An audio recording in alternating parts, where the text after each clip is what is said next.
Unidad de Gestión del Conocimiento. Distrito Sanitario Almería. Búsqueda bibliográfica y valoración crítica de la evidencia. Síntesis de la información. Introducción a las revisiones sistemáticas y otros informes de síntesis.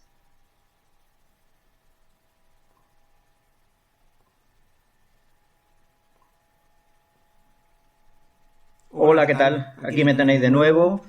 Estamos ya prácticamente terminando el curso desde que hace ya un montón de tiempo que lo empezamos. Me imagino que tendréis ganas de terminar.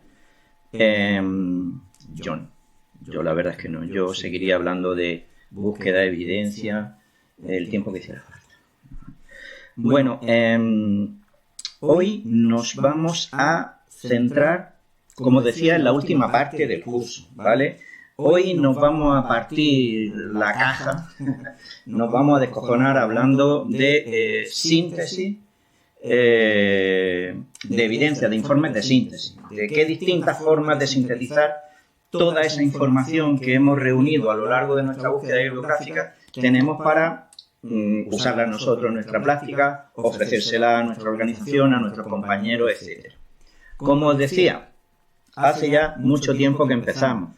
Y recordar que comenzamos formulando una pregunta de indagación, una pregunta de búsqueda, una pregunta de investigación.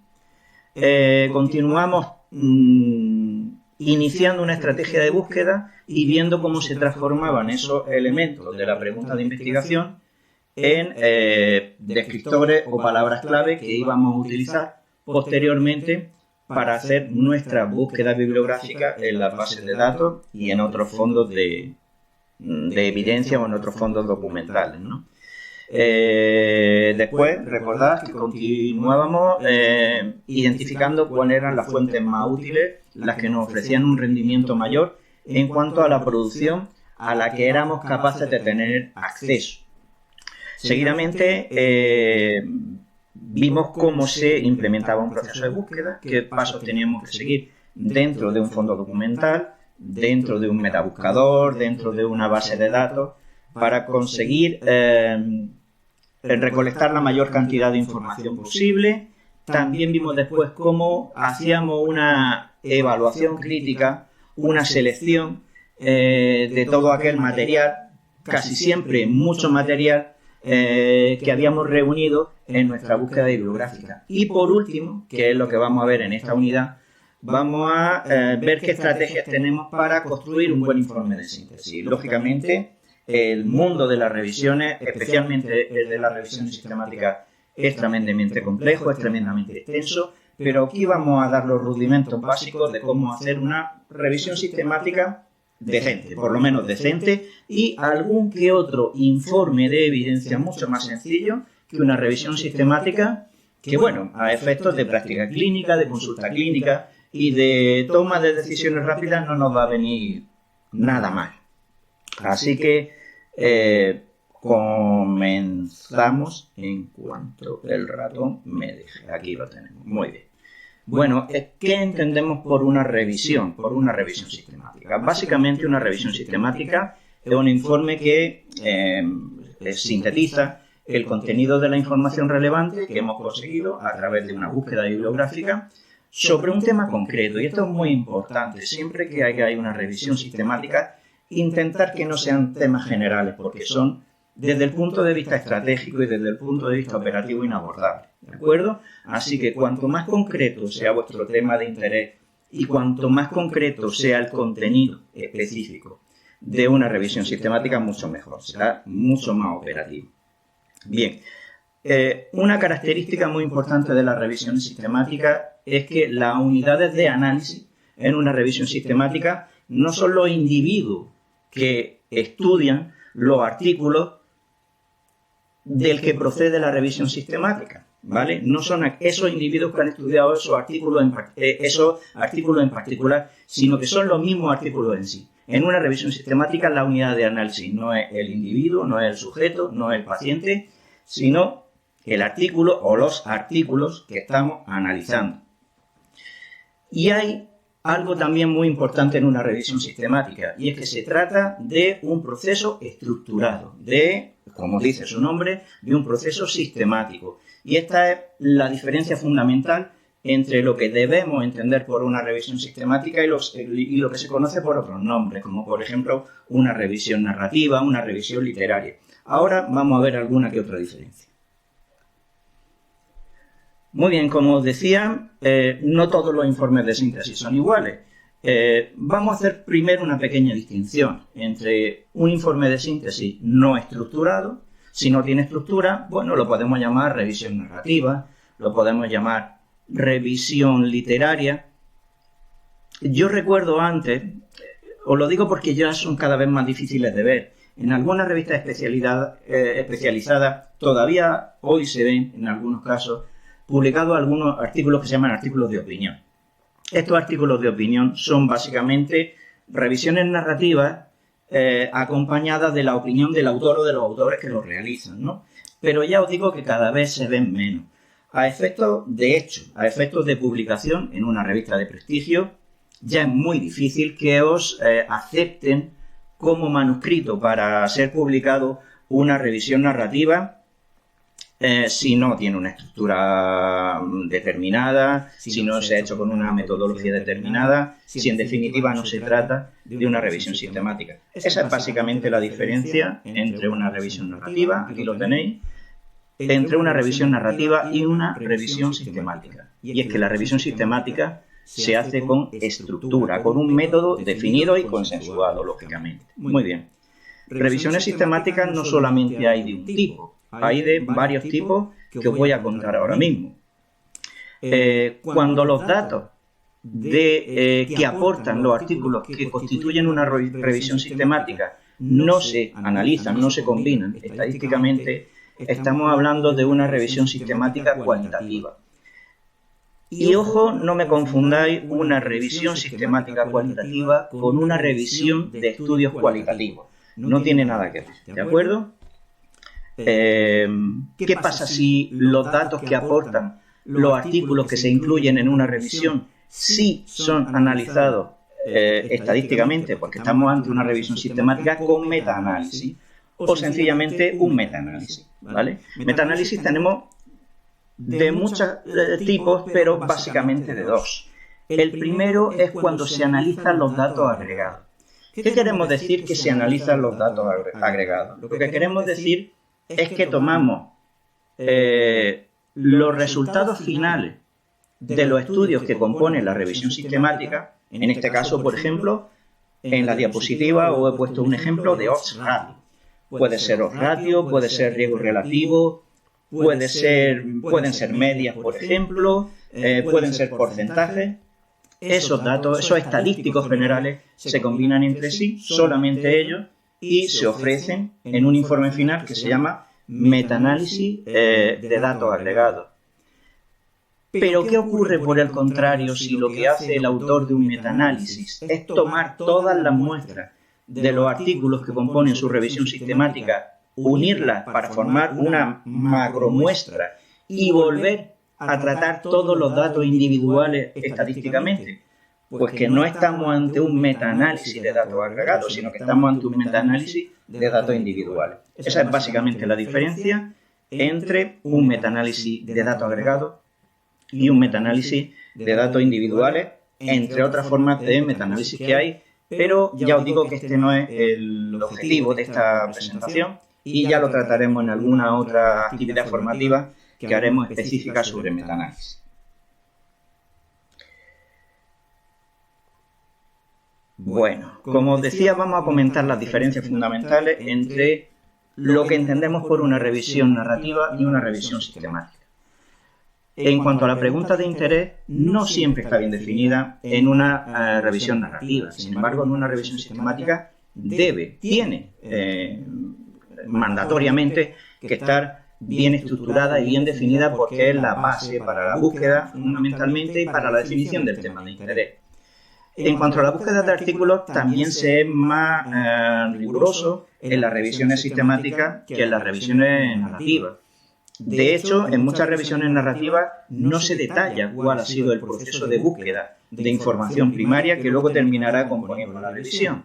Sin embargo, esto sí que tiene que suceder en las revisiones sistemáticas. En cuanto a la selección de artículos ocurre algo muy parecido. Existen criterios de selección explícitos, bien definidos a priori, por cierto, en el caso de las revisiones sistemáticas, pero no en el caso de las revisiones narrativas. En cuanto a la evaluación de la calidad de los artículos que se aportan a la revisión, en muchas revisiones narrativas está ausente. De hecho, a mí no me suena haber visto alguna donde se hable de la evaluación crítica de los artículos que la componen, pero tiene que estar bien explicada, bien explicitada en el caso de las revisiones sistemáticas. En cuanto a la síntesis, lo normal es que en una revisión narrativa se aporte solamente un resumen de la información que la contiene, y sin embargo, en el caso de la revisión sistemática, el resumen no solamente tiene que ser un resumen cualitativo, sino que a veces también es un resumen cuantitativo. O sea que no solamente se trata de revisiones sistemáticas, sino de revisiones sistemáticas con metaanálisis. ¿Qué supone esto en términos operativos? Lo que supone es que la revisión narrativa, en términos de inferencia, aporta muy poca evidencia. Aporta una evidencia muy limitada o muy parcial. Sin embargo, en el caso de las revisiones sistemáticas, aportan un nivel de evidencia bastante grande.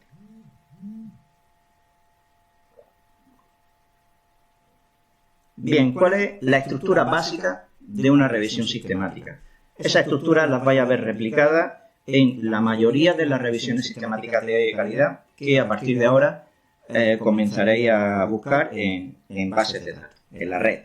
Muy bien, lógicamente una revisión sistemática, como cualquier otro informe, tiene que tener una introducción donde se presenta básicamente el tema de estudio y donde se justifica también la necesidad de la revisión. ¿Por qué nosotros hemos decidido hacer una revisión sistemática, elaborar una revisión sistemática sobre un tema en concreto? La mayoría de las veces es porque existe una laguna de conocimiento lo suficientemente grande que tiene que ver con un tema específico, un tema prevalente, un tema que tiene un gran impacto sobre la salud de la población y que no se ha tratado todavía. Muy bien. Fijaros que aquí os he puesto unos pequeños códigos. Estos pequeños símbolos representan el formato con el que deberían de aparecer en el informe. Por ejemplo, la presentación del programa de estudio, pues no estaría mal escribirlo en formato texto directamente, al igual que la justificación de por qué se necesita esa revisión. Y esos dos apartados son básicamente los que componen la introducción de una revisión sistemática. En cuanto a metodología, ¿qué debería incluir nuestra revisión sistemática? Lógicamente, ¿a quién se dirige? O sea, ¿cuáles son los sujetos? ¿Cuál es la población que se beneficia de las conclusiones que termina emitiendo nuestra revisión? Eso es importante, es fundamental. También es fundamental decir qué es lo que se estudia, qué fenómeno se está estudiando o qué dimensión de un problema de salud se está estudiando. Como os digo, esta parte también sería conveniente escribirla, redactarla en formato texto. Muy bien. Siguiente apartado. ¿Qué bases se van a utilizar? ¿Qué bases de datos se van a utilizar? ¿Qué fondos de evidencia, qué fondos de información se van a utilizar? ¿Qué buscadores vamos a usar? Aquí podéis utilizar tanto formato texto como un formato tabla. Lo normal es hacerlo en formato texto. Luego echaremos un vistazo para ver cuáles son los recursos más eficaces, los que van a ser más rentables para nosotros en términos de recuperación de información para una revisión. ¿Qué más tenemos que poner? Criterios de selección de los estudios. Esto es qué tipo de estudios vamos a utilizar, ensayos clínicos, estudios observacionales, estudios cualitativos, etcétera, etcétera. ¿Qué tipo de participantes nos interesan? También definiendo cuáles son sus características. ¿En qué idioma vamos a realizar la revisión sistemática? Vamos a hablar también luego del idioma y durante qué periodo de tiempo. El periodo de tiempo me gustaría que lo entendierais como flexible, en el sentido de que, bueno, lo que se intenta es que la información que se capte para elaborar una revisión sistemática o incluso para tomar directamente una decisión clínica, pues sea lo más actual posible. Este apartado no estaría mal redactarlo en vuestra revisión en formato texto. Y por último, posiblemente una de las partes más importantes en la metodología, que es el esquema del proceso de selección de estudio. En este apartado lo que vais a hacer es narrar cuál es la secuencia entre el inicio de la búsqueda de documentación, la recuperación de información y cómo esa información, ese volumen de información, se va filtrando hasta que vosotros conseguís, termináis seleccionando cuáles son los artículos, los estudios finales con los que vais a trabajar en vuestra revisión sistemática. Muy bien, pasamos al apartado de resultados. En los resultados, ¿qué tenemos que incluir en nuestro informe de revisión? Pues básicamente información a extraer previamente consensuada. Digamos que lo que tiene que hacer el equipo de investigación, el equipo de trabajo, es ponerse de acuerdo a priori sobre cuáles son los datos básicos, los datos esenciales que necesitan para construir su informe de síntesis. Bien, este apartado, como veis aquí, no estaría mal redactarlo en formato texto. ¿Qué más? Las características generales de los pacientes a los que va dirigida la intervención de estudio, por ejemplo, o el fenómeno de estudio, ¿vale? También podéis describirlo en formato texto, o también podéis utilizar una tabla, por ejemplo. Y por último, lógicamente el apartado más importante dentro de resultados es la extracción de los resultados de la intervención, o el factor causal, o el fenómeno de estudio. Y esto lo normal es que se redacte en forma de tabla. De hecho, hay algunas revisiones sistemáticas que no incluyen esta tabla y la verdad es que en términos de lectura y con mucha frecuencia en términos de calidad resultan bastante insulsas de leer. Digamos que la tabla de resultados es probablemente la parte más importante de un informe de revisión. Bien, concluimos con el apartado dedicado a la discusión, donde deberíamos de emitir unas recomendaciones basadas en los resultados que hemos extraído en nuestra revisión sistemática. Esta tabla de recomendaciones también puede redactarse en formato tabla o en formato texto, pero es importante porque con frecuencia también observo que algunas revisiones se quedan en la exposición de resultados y no terminan ofreciendo recomendaciones. Las recomendaciones que se derivan de los resultados de una síntesis es una apuesta importante por parte de los autores de la síntesis y, bajo mi punto de vista, no debería de faltar de un buen informe de síntesis. Y también hay que ser sincero en el sentido de contar a nuestros lectores cuáles son las limitaciones de la revisión o de la evidencia de la que se dispone para hacer una revisión sistemática sobre el tema que nos interesa. Y básicamente con estos elementos tenéis construida una revisión sistemática. Os tengo que decir una cosa, y es que la elaboración de una revisión sistemática es un proceso complejo, es un proceso que lleva tiempo, que supone una inversión en trabajo importante, pero que ofrece unos resultados en términos de satisfacción personal o de satisfacción del equipo o de la unidad bastante grandes. Más aún cuando tenéis la suerte o podéis tener la suerte de verla publicada algún día. Muy bien, vamos a tocar algunos puntos específicos de la estructura del informe de síntesis que hemos visto anteriormente. Por ejemplo, ¿en qué fuentes buscar? ¿Qué se considera una selección adecuada de fuentes bibliográficas para hacer una revisión sistemática? Bueno, en este gráfico que tenéis aquí os lo he desglosado por disciplinas, ¿no? Y fijaros, por ejemplo, en este caso me he centrado en enfermería, medicina, fisioterapia, trabajo social. Bien, fijaros que existen bases de datos que son comunes, que responden muy bien, bastante bien, a una búsqueda con independencia de la disciplina desde la que se parta. Estamos hablando en ciencias de la salud, ¿de acuerdo? O en ciencias sociales relacionadas con la salud. Muy bien. Lógicamente, hay un estándar que no puede faltar, que es PubMed, ¿vale? Como ya os comenté, PubMed contiene, mejor dicho, está compuesto en un 96% por Medline, que es la base de datos por antonomasia, la base de datos más famosa que existe. Así que una búsqueda en PubMed para una revisión sistemática no puede faltar. Muy bien. Lo mismo sucede con Embase. Vais a encontrar algo curioso cuando hacéis una búsqueda en PubMed y seguidamente hacéis una búsqueda en Embase. Y es que vais a encontrar muchas duplicidades, ¿vale? Existen artículos que van a aparecer en PubMed que luego volverán a aparecer en Embase. Pero también pasa una cosa curiosa, y es que hay muchas revistas de impacto europeas que no están en PubMed, pero que sin embargo sí están en Embase. Y lógicamente tienen la suficiente calidad como para ser incluidas en una revisión sistemática. Bien, tanto PubMed como Embase son fuentes documentales específicas en ciencias de la salud, pero Scopus no lo es. Scopus es una base de datos general. Lo que pasa es que es una pedazo de base de datos. Una pedazo de base de datos. Entonces, no está mal incluir Scopus. En algunas disciplinas, afines o no afines a ciencias de la salud, Scopus es un fijo. O sea, siempre se busca en Scopus, porque además es una base de datos que devuelve muchísimas referencias. Es una base de datos tremendamente productiva. Se busque desde la disciplina que se busque. Muy bien. Seguimos con Lilacs, que veis que también es una constante en cualquiera de las disciplinas que he tocado.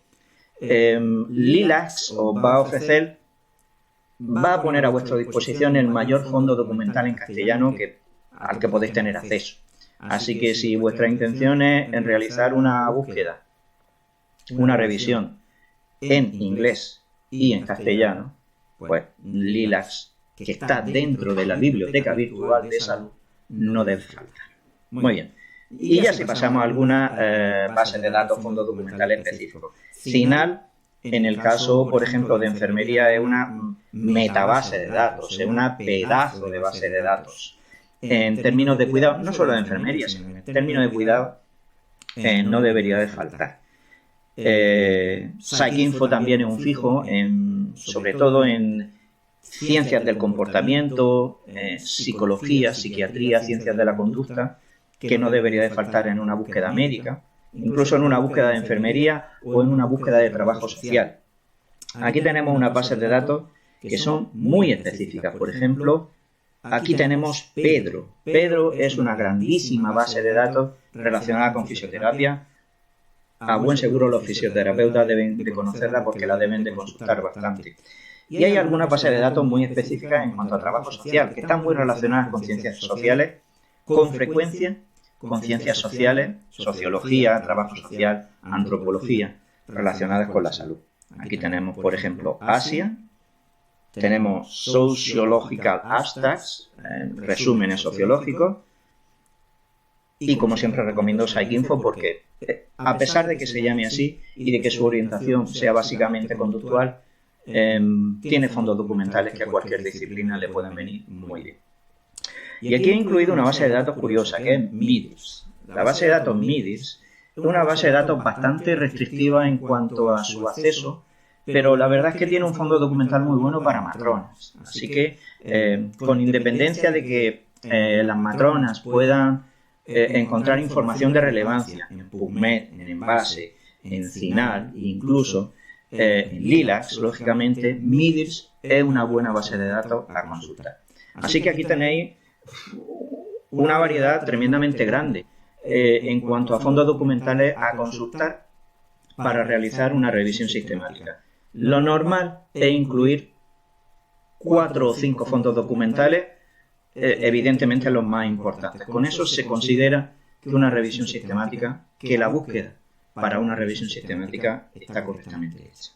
Si necesitáis buscar más recursos de búsqueda, aquí tenéis este enlace que os he colocado aquí, el enlace de Explora Evidencia. Explora Evidencia es un repositorio de recursos de búsqueda bibliográfica y en general de información relacionada con ciencias de la salud que pertenece a la Escuela de Salud Pública. Muy fácil llegar a él. Vais a Google, tecleáis Explora Evidencia EASP y os manda directamente a Explora Evidencia.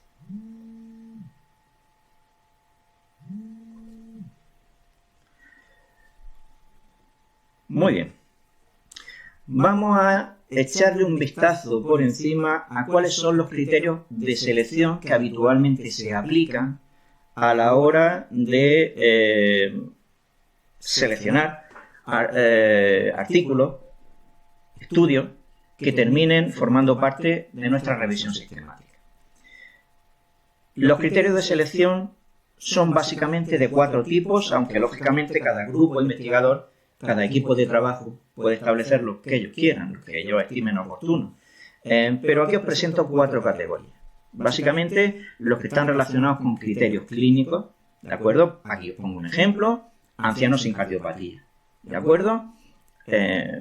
Pueden ser los que sean, siempre que delimiten, que especifiquen cuál es la población a la que va dirigida la revisión, ¿de acuerdo? Para eso, por ejemplo, se puede utilizar el operador NOT, ¿vale? El operador NOT, recordad que descarta una parte de la población general, ¿de acuerdo? Imaginaros que A, en este caso, son ancianos, pero no os interesan para vuestra revisión los ancianos que padezcan cardiopatía. De manera que en B pondríamos cardiopatía y el operador restaría B, en este caso cardiopatía, del grueso de A, en este caso ancianos. Bien, también se suele utilizar como criterio de selección de fuentes primarias el idioma. Vale, y con el idioma pues seguimos teniendo un pequeño problema. El problema básicamente es que no se entiende realizar una revisión sistemática sin usar el inglés. Esto es así. Os vuelvo a recordar que aproximadamente el 97% de toda la información en ciencia, incluida en ciencias de la salud, está escrito en inglés. El 3% restante en otro idioma, lo que significa, mejor dicho, lo que no significa que ese 3% restante esté escrito en castellano, ¿vale? En castellano está escrito mucho menos. Así que no es de recibo realizar una revisión sistemática solamente con artículos en castellano. Tiene que hacerse con artículos en inglés. Lo normal es que, dependiendo de cuál sea la procedencia o el idioma natal del grupo de trabajo, se realice en inglés más tu idioma, en este caso en inglés más castellano, pero con los recursos que tenemos hoy día en cuanto a traducción online, en red directamente, de forma muy accesible, de forma gratuita, mi consejo es que no utilicéis el limitador de idioma para establecer criterios de selección, ¿de acuerdo? Sino que hagáis una búsqueda bibliográfica con independencia del idioma de las fuentes a las que podáis llegar a tener acceso, porque se terminan traduciendo, sin ningún problema. También podemos decidir qué tipo de estudio, qué tipo de diseño queremos que conforme nuestra revisión sistemática. Pongo un ejemplo, por ejemplo, ensayos clínicos. Puede decirse que los ensayos clínicos son las fuentes primarias que más participan en una revisión sistemática. También los grandes estudios observacionales, por ejemplo, y en menor medida, aunque de forma cada vez más creciente, los estudios cualitativos. Y esto se puede conseguir básicamente dentro de la base de datos utilizando el limitador de tipo de estudio. Muy bien, y por último, sujeto de estudio. Aquí os pongo un ejemplo, por ejemplo, humano o no humano, en este caso en salud comunitaria. Esta distinción no nos interesa mucho, pero por ejemplo la distinción entre anciano o niño, mujeres, hombres, anciano, adulto, adolescente, niño, etcétera, etcétera, sí es una distinción que en algún momento, en alguna circunstancia o en algún contexto de estudio os puede resultar muy útil. Y al igual que ocurre con el tipo de estudio y con el idioma, tenéis limitadores específicos dentro de la base de datos para poder distinguir entre poblaciones, sobre todo entre grupos etarios, ¿de acuerdo? Y entre géneros también.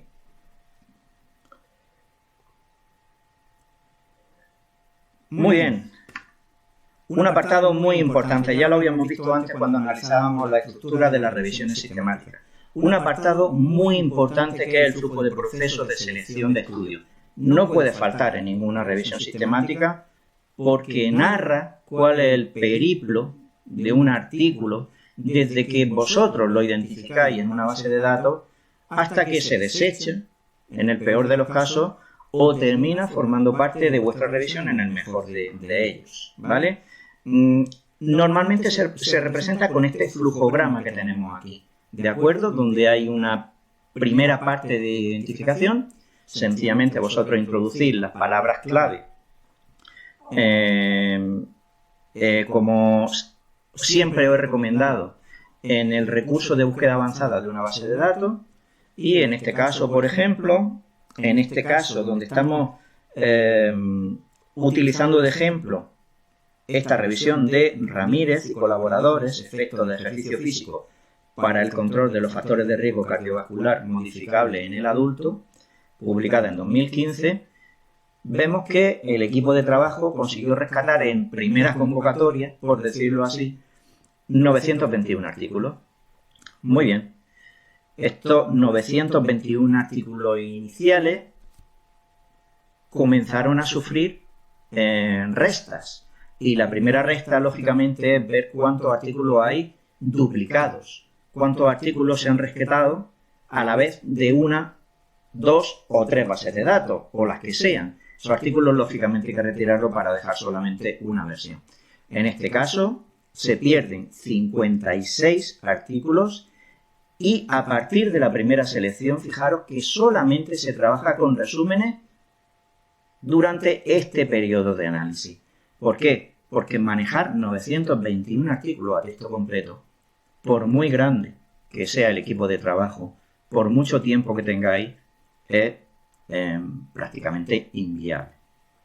Así que en esta fase trabajamos solamente con resúmenes. Muy bien, hemos quitado 56 artículos.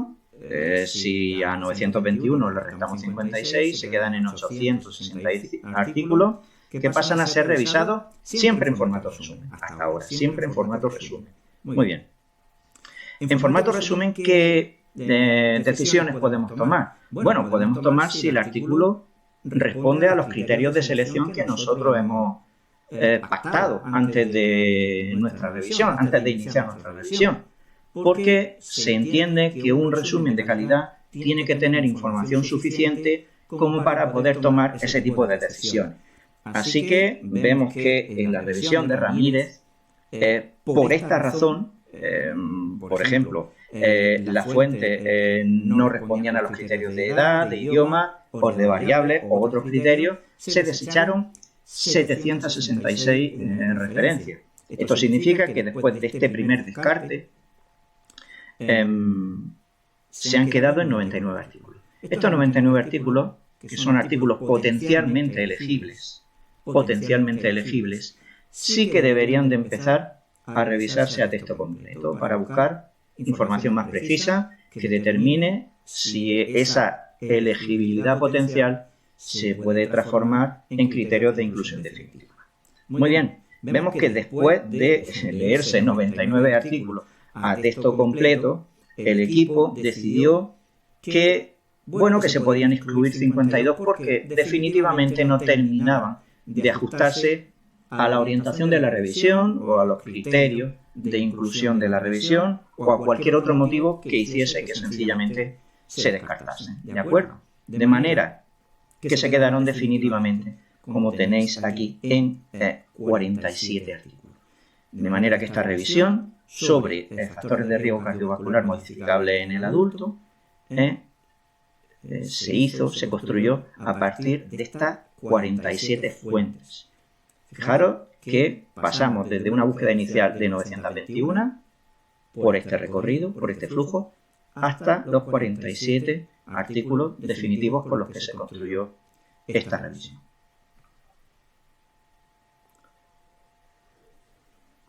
Muy bien. Y como os decía, el apartado más guay de una revisión sistemática, que es la tabla de datos. Imaginaros que no tenéis tiempo.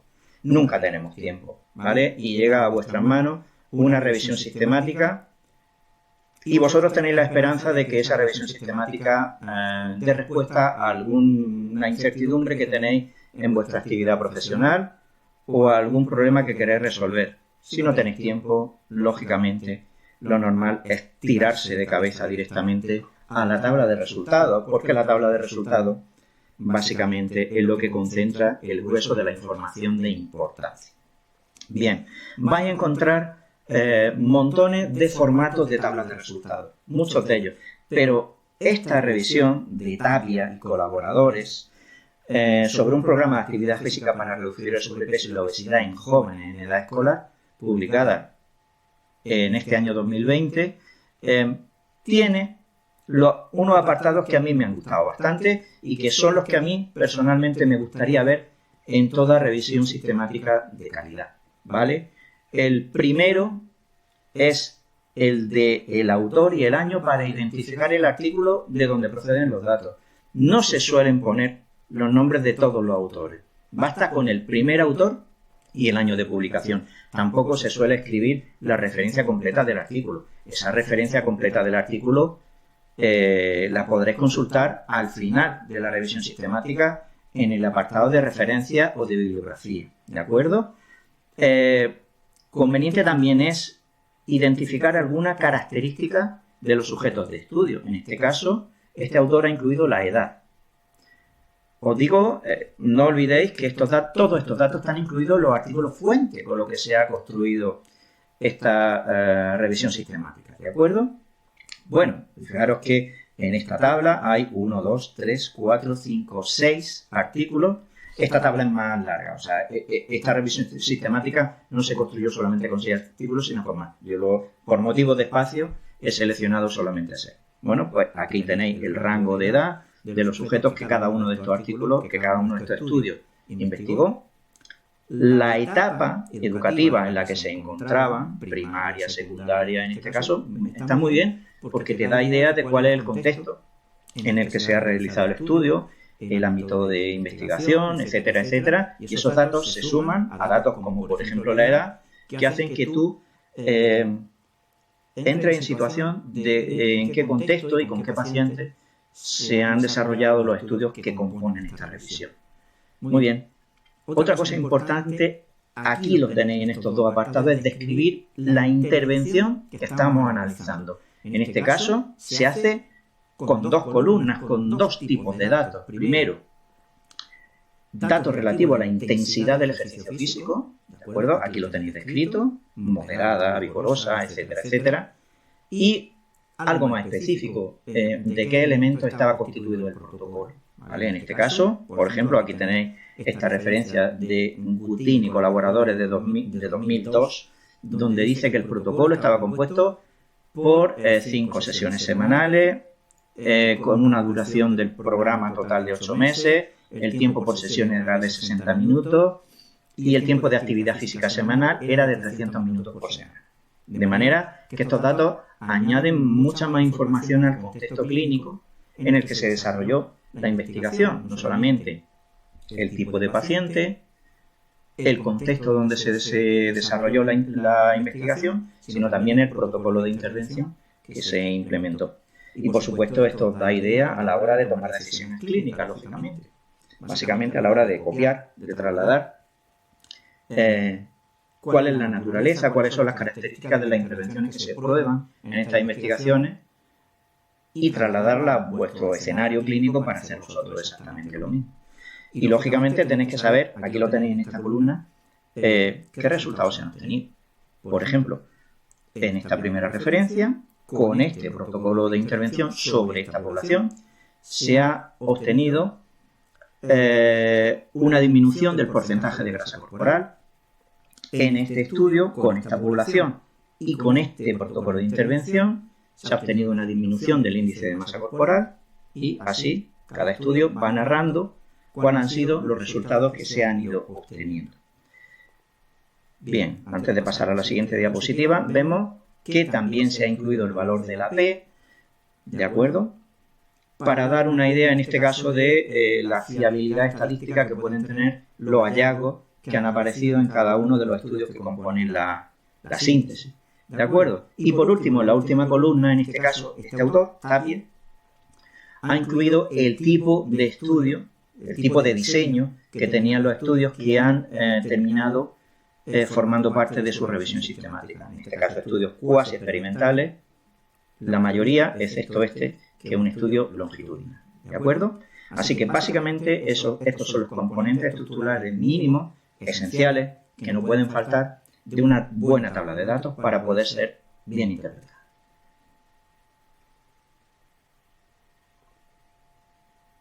Bien, como os decía, dejando ya aparte el tema de las revisiones sistemáticas, existen otros tipos de informes que ofrecen un nivel de evidencia lo suficientemente bueno no como para implementar un programa de acción general dentro de una organización, pero sí para tomar decisiones clínicas de forma inmediata, en vuestra consulta, en vuestra unidad, en vuestro punto de trabajo, sobre un paciente determinado, sobre un grupo de pacientes determinado. Son informes de síntesis rigurosos, posiblemente no tan rigurosos, ahora veréis que no tan rigurosos como una revisión sistemática, bueno, pero que tienen su entidad en términos de evidencia y que son herramientas muy útiles. Y posiblemente la más famosa, el informe de síntesis breve más famoso que existe, sea lo que se conoce como CAT. CAT es el acrónimo de Critical Appraisal Topics, de temas valorados clínicamente, haciendo así una traducción un poco libre, y algunos los consideran, aquí lo escribo, como el club del gourmet de la evidencia. Son como pequeñas muestras de evidencia, pequeños destellos de evidencia que te pueden resolver un problema clínico en un momento determinado. Concreto, muy concreto, siempre muy concreto. Son tan club del gourmet que me parece que ya no existe. Pero en su momento la colaboración Cochrane tuvo un apartado de CATs que llamó perlas Cochrane. En fin, bueno, ¿qué hace una perla? ¿Qué hace un CAT? O una pregunta clínica, a veces también otros lo llaman preguntas clínicas, clinical queries.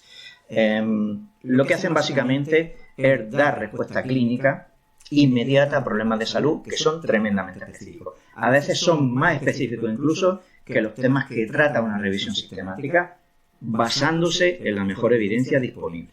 ¿De acuerdo? Luego veremos qué entendemos en el contexto de un CAT para hablar de cuál es la mejor evidencia disponible.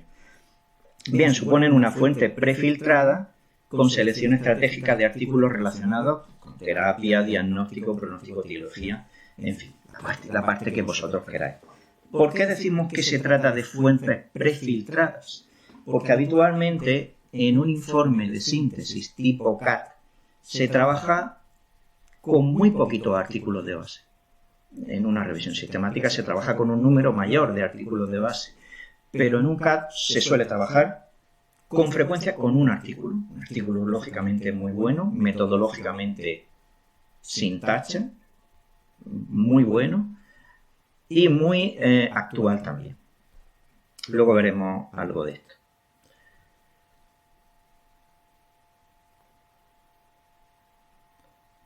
Para ponernos en contexto de dónde se sitúan exactamente los CATs en el mundo de la evidencia, os presento aquí esta famosísima pirámide de toma de decisiones.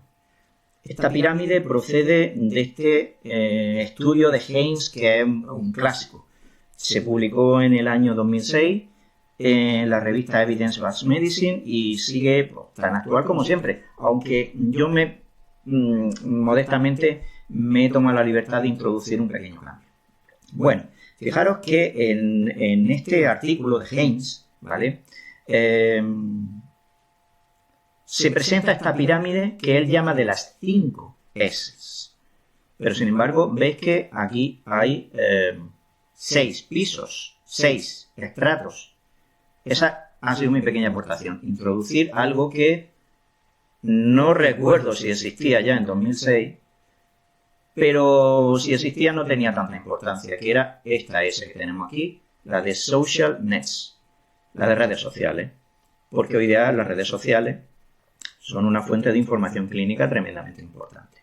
Ya os digo que es posible que ahora mismo no recuerdo, pero en 2006 no tengo ni idea de si ya se había creado alguna, o existía Facebook o Twitter o qué, no lo sé.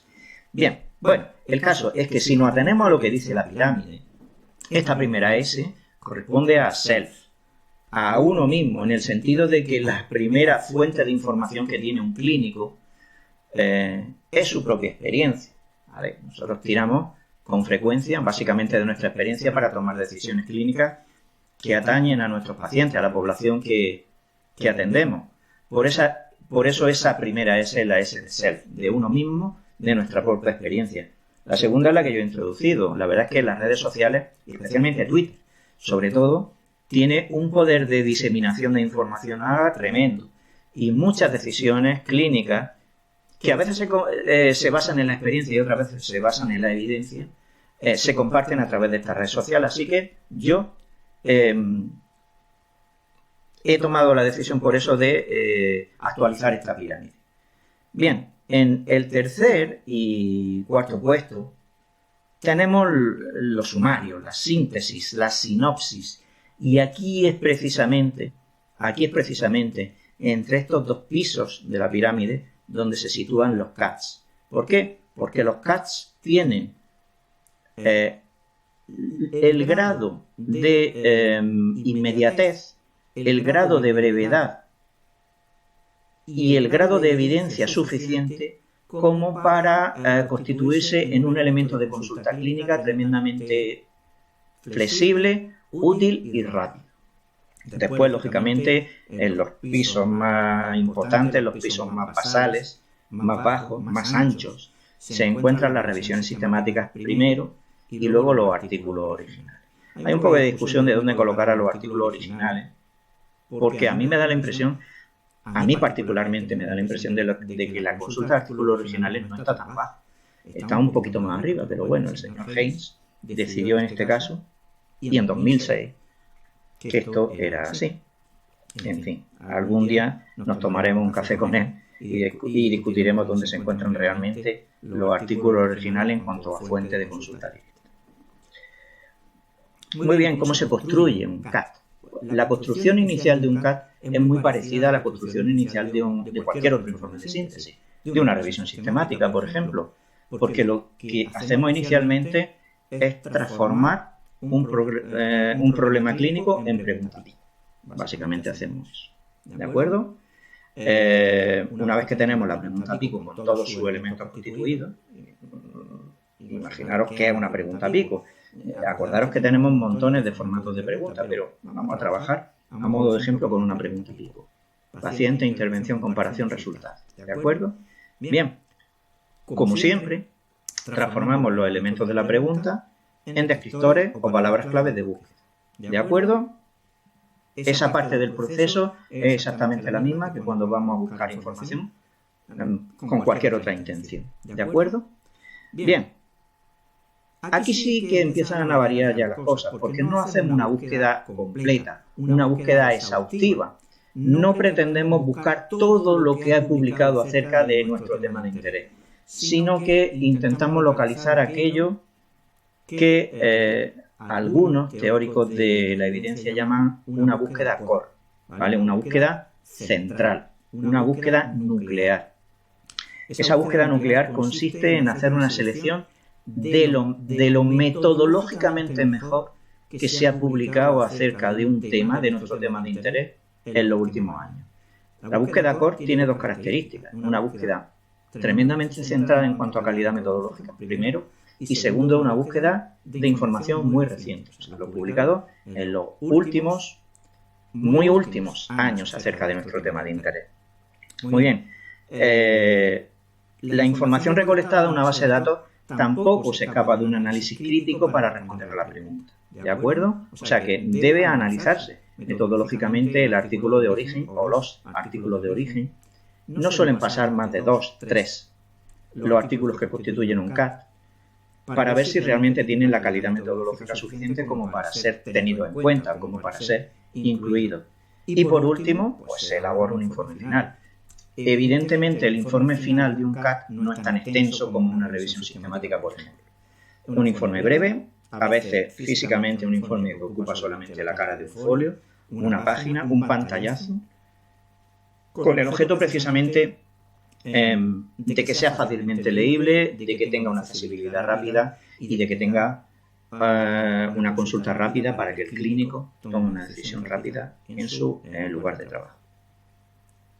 Muy bien, habitualmente, si hablamos de estructura de un CAT suele contener estos apartados. Tiene un título, que habitualmente es la respuesta a la pregunta. O sea, con la intención de que un CAT sea lo más fácilmente leíble posible, ya en el título te están dando pistas de cuál es la respuesta a la pregunta que tú has formulado. ¿De acuerdo? Así que con frecuencia el título de un CAT es la respuesta a la pregunta que nosotros nos planteamos. Lógicamente se describe también el escenario clínico en el que se desarrolla el fenómeno de estudio o la intervención de estudio. Se suele hacer referencia a la pregunta en formato pico también. Lógicamente se cita como una cita normal el artículo fuente que nosotros hemos encontrado y hemos analizado críticamente y que es el que finalmente va a formar parte de nuestro CAT. Explicamos cuál es el análisis de validez que hemos hecho. Imaginaros que hemos encontrado un ensayo clínico y hemos utilizado la herramienta Consort para ver cuál es su calidad metodológica. Pues bien, explicamos brevemente cuáles han sido los elementos destacables cualitativamente de ese ensayo clínico que nosotros hemos analizado a través de la herramienta Consort. Vale. ¿Qué más? Lógicamente, los principales datos y resultados que ofrece el artículo y unos comentarios. Estos comentarios no son comentarios de los autores del artículo fuente del CAT. Son comentarios de los autores del CAT. ¿De acuerdo? Es la aportación personal del autor del CAT. Esa aportación personal con frecuencia se basa en la contextualización de los resultados de un artículo que posiblemente se hayan hecho en un lugar distinto al tuyo, con unas condiciones distintas a las tuyas y hasta con unos recursos distintos a los tuyos. En fin, pues todos esos matices que orientan al lector a adaptar los resultados y las conclusiones del artículo fuente a tu contexto clínico personal son los que debería de aportar el autor de un CAT en los comentarios, aquí en el apartado de comentarios. Aquí están los autores, ¿de acuerdo? No los autores del artículo fuente. Con mucha frecuencia en actividades docentes he propuesto la construcción de un CAT como ejercicio y muchos alumnos en este apartado de autores han escrito los autores del artículo fuente. No, vosotros sois los autores de un CAT si hacéis un CAT, ¿vale? Vosotros sois los autores de un CAT. Y por último, un apartado de fechas. Este apartado de fechas hace referencia al momento en el que se hace público el CAT y una fecha estimada en la que, bien, no os digo que el CAT debería de desecharse por antiguo, pero sí que debería de revisarse, por lo menos para ver si en ese periodo de tiempo ha surgido evidencia nueva que siga soportando las conclusiones de vuestro CAT o, sin embargo, las cuestione y proponga otras nuevas, ¿vale? Así que todo CAT, en realidad todo informe de síntesis de la evidencia, debería de tener una fecha de caducidad. Bien, aquí os pongo un ejemplo y como me imagino que estaré tapando parte del texto, que efectivamente es lo que estoy haciendo, pues no sé si hacer un cariño encogido al niño o quitarme directamente, me parece que me voy a quitar directamente, y os leo de qué va este CAT. Este es un CAT real, lógicamente, no me lo he inventado yo, para que veáis más o menos cómo funciona el CAT. Los CAT tienen formato libre, dependiendo del fondo documental donde los consultéis, los vais a encontrar con una estructura física y con otra, pero en esencia básicamente todos contienen la misma información. Bueno, me quito de en medio y lo leemos, ¿de acuerdo? Muy bien, aquí tenéis un CAT que se titula Ausencia de prueba de beneficio de oxígeno en el infarto agudo de miocardio. Como os decía antes, el título del CAT es la respuesta a la pregunta, ¿vale? La respuesta a la pregunta en este caso es que no existen pruebas de beneficio de oxígeno en el infarto agudo de miocardio. Os describe el escenario clínico, cuidados críticos y urgencia, y esta es la pregunta de investigación. ¿El tratamiento con oxígeno inhalado de forma rutinaria es eficaz en pacientes con infarto agudo de miocardio? Bien, la estrategia de búsqueda nos dice que el autor de este CAT, que lo tenéis justo aquí abajo, R. McBoy, ha consultado en Cochrane Reviews, o sea, en las revisiones de la colaboración Cochrane, y ha encontrado esta revisión Cochrane, ¿de acuerdo? En el año 2010, hecha por este autor con este título, ¿de acuerdo? Terapia con oxígeno en el infarto agudo de miocardio. Muy bien, analiza el artículo, ¿de acuerdo? Diciendo que el oxígeno se ha recomendado ampliamente para pacientes con infarto agudo de miocardio, sin embargo, una revisión ha sugerido que puede hacer más mal que bien. Otras revisiones sistemáticas han concluido que hay pruebas insuficientes para saber si el oxígeno reducido aumentaba o no tenía ningún efecto sobre el corazón, la isquemia o el tamaño del infarto. Bien, ¿cuáles son los resultados que encuentra R. McBoy en esta revisión que ha seleccionado? Lo que encuentra es que no hay ninguna prueba concluyente de ensayos controlados aleatorizados que apoye el uso sistemático de oxígeno inhalado en pacientes con infarto agudo de miocardio. No ha habido diferencia en el uso de analgésicos entre el grupo de oxígeno y los grupos de aire ambiente, aire respirado naturalmente o a través de una mascarilla. De hecho, de los fallecidos murieron casi 3 veces más personas que habían recibido oxígeno en comparación con los pacientes que habían recibido aire. ¿De acuerdo? Y aquí, por último, están las conclusiones del autor, no del autor de la revisión, o sea, no de Cabello, sino de McBoy. Y las conclusiones de McBoy son que en este área la evidencia es escasa, de mala calidad y anterior a los avances en técnicas de reperfusión y métodos de ensayo. Fijaros que la revisión de la que parte el CAT es de 2010, ¿de acuerdo? La evidencia disponible, en definitiva, sugiere daño, pero carece de poder, por lo que estos resultados podrían ser debidos al azar, ¿vale? Así que esta es básicamente la estructura que debe de tener un CAT, con independencia de la forma en la que se terminen presentando los resultados. Joder, qué viento se ha levantado. Bueno, a nosotros no nos afecta. Seguimos. Bien, bueno, otra cosa que voy a hacer es aparecer ya. Bien, aquí estoy de nuevo. Y seguimos con lo nuestro. Muy bien, ¿dónde podéis encontrar CATs? Pues aquí tenéis 3 sitios que son fundamentales para buscar CATs. Ya os digo, las perlas Cochrane desaparecieron. La colaboración Cochrane debió de estimar en su momento, la verdad es que no sé cuándo, que seguir emitiendo perlas no era rentable. Puedo entender por qué. Si vosotros consultáis la base de datos, la base de evidencia Cochrane, veréis que todas las revisiones sistemáticas se presentan en 3 formatos, que es el formato completo, un formato resumido y un abstract.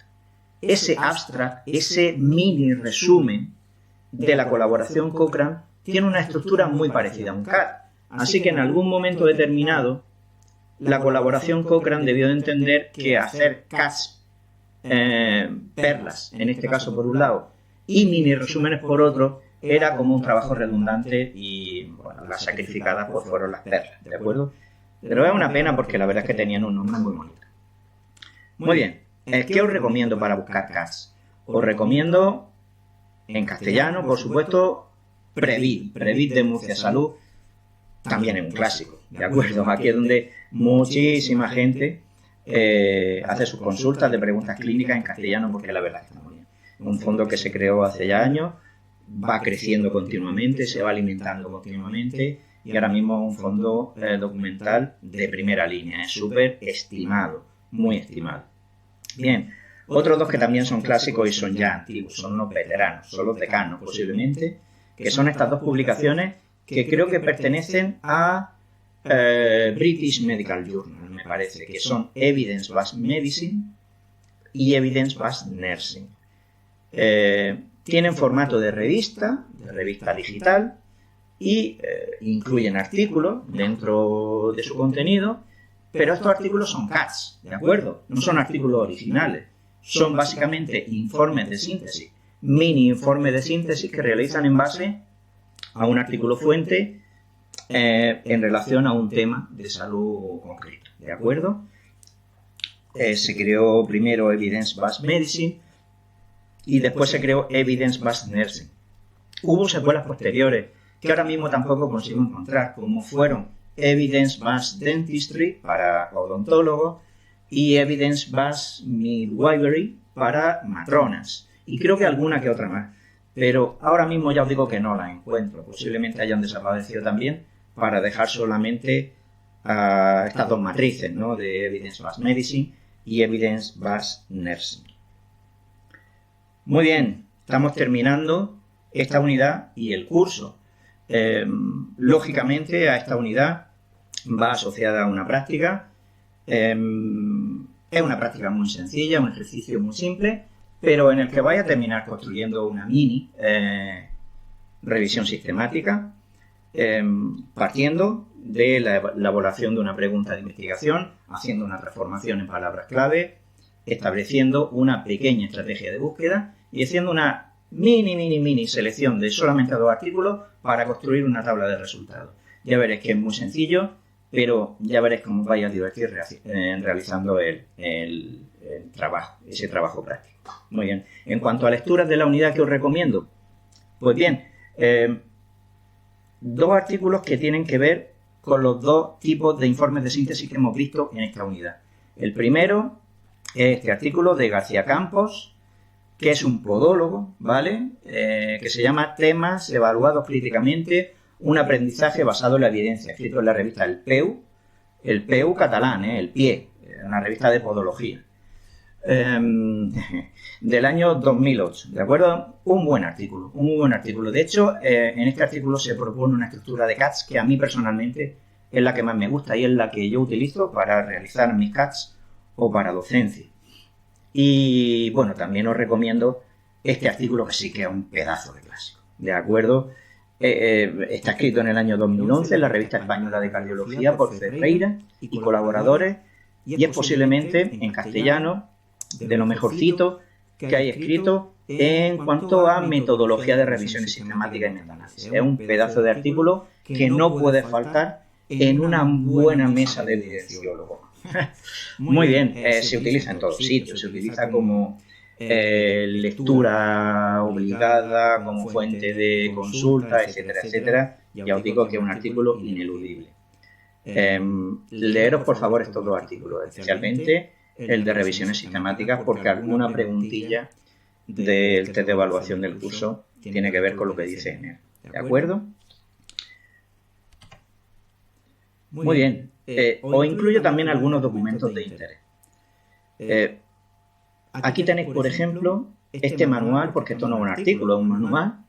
Es un tocho directamente de 600 páginas que no tenéis que leer. Sencillamente os lo dejo a vuestra disposición para que lo tengáis. Bien, es el manual oficial para la elaboración de revisiones sistemáticas de la colaboración Cochrane. ¿De acuerdo? En su versión de 2011, es un libro enorme, pero es la Biblia de los evidenciólogos y sobre todo de aquellos que trabajan realizando revisiones sistemáticas para la colaboración Cochrane. De ahí parte todo. Y os dejo también este segundo artículo, que os pongo, el de la declaración prima, lo tenéis en las herramientas de lectura crítica de estudios de investigación. ¿Por qué? Porque Prisma es la herramienta que se utiliza mundialmente para evaluar revisiones sistemáticas. No solamente para evaluar revisiones sistemáticas hechas, sino también para servir de guía para aquellos que queréis o que quieren hacer una revisión sistemática y necesitan una guía metodológica y de estructura sólida. ¿De acuerdo? Así que echarle también un vistazo, pero ya os digo que los 2 artículos anteriores son más importantes en cuanto a la lectura. Bien, y nada más. Concluye esta unidad relativa a los informes de síntesis, donde hemos visto cómo se construye, cuáles son los rudimentos básicos de una revisión sistemática y los de un informe más breve como son los CATS. ¿De acuerdo? Espero que os haya gustado esta sección del curso, espero que os haya gustado el curso en su totalidad. Ya sabéis que estoy a vuestra disposición para atenderos en lo que queráis en la unidad de gestión del conocimiento del Distrito Sanitario Almería. Leed, por favor, manteneros vuestra curiosidad, alimentarla, investigad, por favor, y tener nuestro apoyo siempre. Muchas gracias.